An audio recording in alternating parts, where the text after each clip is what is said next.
हजरत तुफैल उस झोपड़ी के करीब जाते हैं तो क्या देखते हैं, चिराग जल रहा है बस, और कोई चीज दिखाई नहीं दे रही है। हजरत तुफैल एक दरख्त के पीछे छिप जाते हैं कि देखें उमर यहाँ कितनी देर तक रहता है। काफी देर के बाद अमीरुल मोमिनीन उस झोपड़ी से निकलते हैं और सीधे अपने घर की तरफ चले जाते हैं। अपने घर जाते हैं तो घर के सहन में पहुंच जाते हैं, वहां वुजू बनाकर तहज्जुद की नमाज अदा करने लगते हैं। हजरत तुफैल तौसी झोपड़ी से निकलने के बाद उमर फारूक के उस झोपड़ी के अंदर घुसते हैं कि देखें यहाँ उमर क्या करने गया था। जैसे ही तुफैल तौसी उस झोपड़ी के अंदर घुसते हैं तो उनकी आंखें फटी की फटी रह जाती हैं। क्या देखते हैं कि उस झोपड़ी के अंदर एक बूढ़ी औरत बैठी हुई है जिसके दोनों पैर मौजूद नहीं है, वो पैरों से अपाहिज है, उसके दोनों हाथ मुड़े हुए हैं। बिल्कुल उसकी कंडीशन अगर बताई जाए तो आपके यहाँ वो एक मौलवी है जिसको बोलते हैं नाम ले, जिस तरीके से उसके हाथ और पैरों बिल्कुल वही कंडीशन उस औरत की, पैर मौजूद नहीं है, हाथ उसके कोड़ी है वो है ही नहीं है, आंखों से अंधी भी है, दिखाई नहीं देता है और उसके दांत भी नहीं है।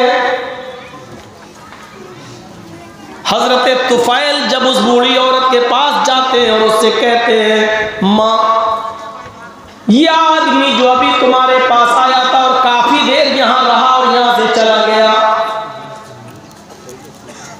ये कौन है? वो बुढ़िया कहती है वो तो मेरा बेटा है। कहा मां सच बताओ कि वो कौन है? कहा मैं क्या जानूं, वो जब आता है मैं उससे उसका नाम पूछती हूँ, कहता है कि मां मैं तेरा बेटा हूं, नाम जानकर तू क्या करेगी? अच्छा वो यहां क्या करता है? बेटे जो आदमी अभी यहां से गया तू उसके बारे में जानना चाहता है? हाँ। कहा बेटा मैं सुबह से लेकर शाम तक इसी चटाई पर बैठी रहती हूं, मैं यहीं पर पेशाब और पायखाना कर लेती हूं। वो आता है सबसे पहले वो मुझे मेरी चटाई से उठाकर दूसरी साफ चटाई पर बिठाता है, फिर वो मेरी चटाई से जिस पर मैंने गंदगी की हुई है उस चटाई को वो धोता है, फिर मेरे जो कपड़े गंदे हैं उस गंदे कपड़ों को वो धुलता है, इसी जगह पर एक रस्सी में लटका देता है, सूखने के लिए डाल देता है। वो मेरी गंदगी को मेरे पेशाब पायखाने को साफ करता है।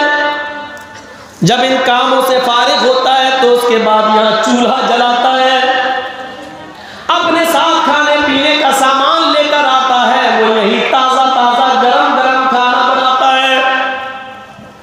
मेरे हाथ नहीं जिससे मैं खा सकूं, इसलिए वो रोटी का लुकमा तोड़कर अपने हाथ से मेरे मुंह में रखता है, लेकिन मेरे मुंह में दांत नहीं, इसलिए पहले वो अपने दांतों से चबाता है, उसको नरम कर देता है, उसके बाद फिर वो मेरे मुंह में रखता है। और जब तक मैं शिकम से रोकर खाना नहीं खा लेती वो यहां से जाता नहीं है।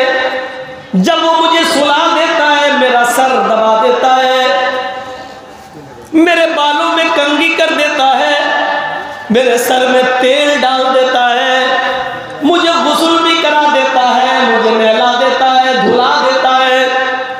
फिर वो यहां से जाता है और सुबह वो दिन में अपने किसी खादिम को हमारी खिदमत के लिए भेज देता है, मुझे नहीं मालूम कि वो कौन है।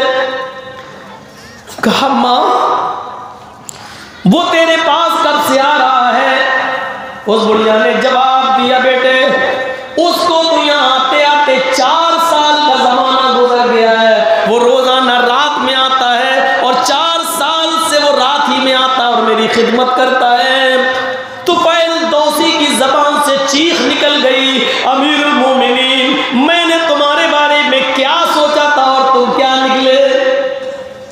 या अय्युहल्लज़ीना आमनुज्तनिबू कसीरम मिनज़्ज़न, गलत गुमान करने से बचो।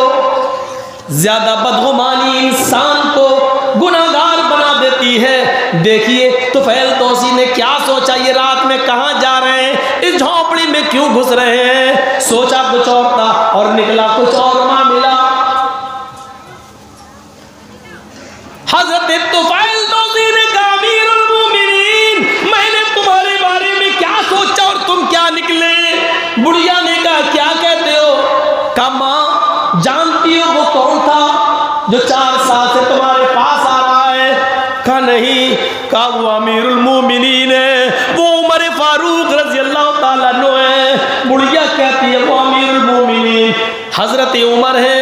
हाँ कहती अल्लाह हजरत उमर को तू जन्नत दे, अमीरुल मोमिनीन को तू जन्नत दे। हमारे ऊपर जो हाकिम मुतय्यर किया गया, जो खलीफा बनाया गया, वही खिलाफत के लायक है।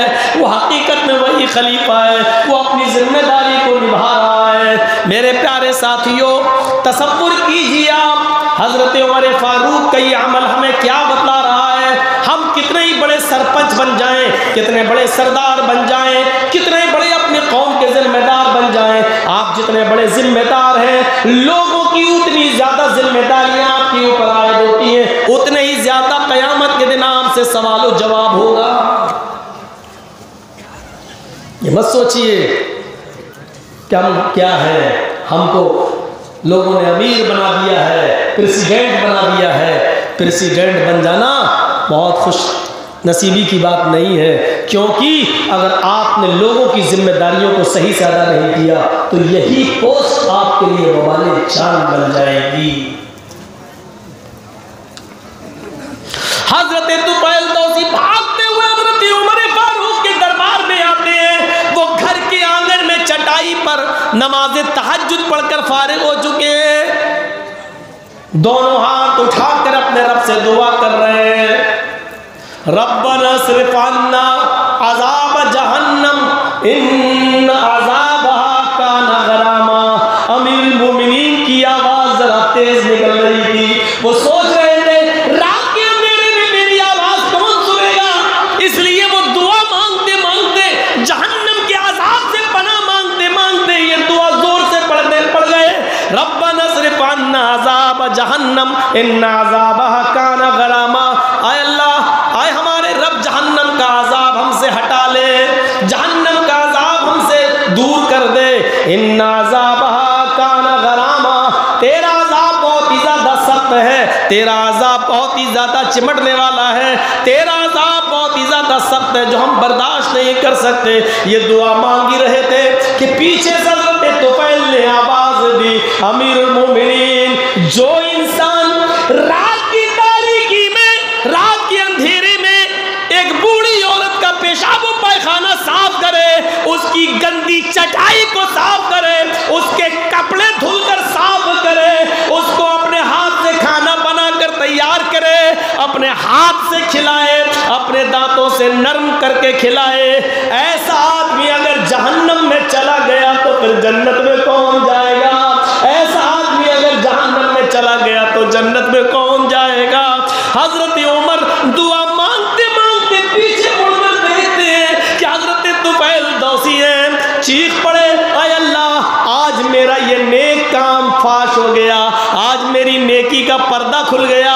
ये काम मैं तुझे खुश करने के लिए कर रहा था, लेकिन आज मेरी नेकी दूसरों को मालूम हो गई। आय अल्लाह मेरी इस नेकी को रिया नमूद में, घमंड में, तकब्बुर में मत लिख लेना। आय अल्लाह मैंने किसी को दिखाने के लिए अमल नहीं किया।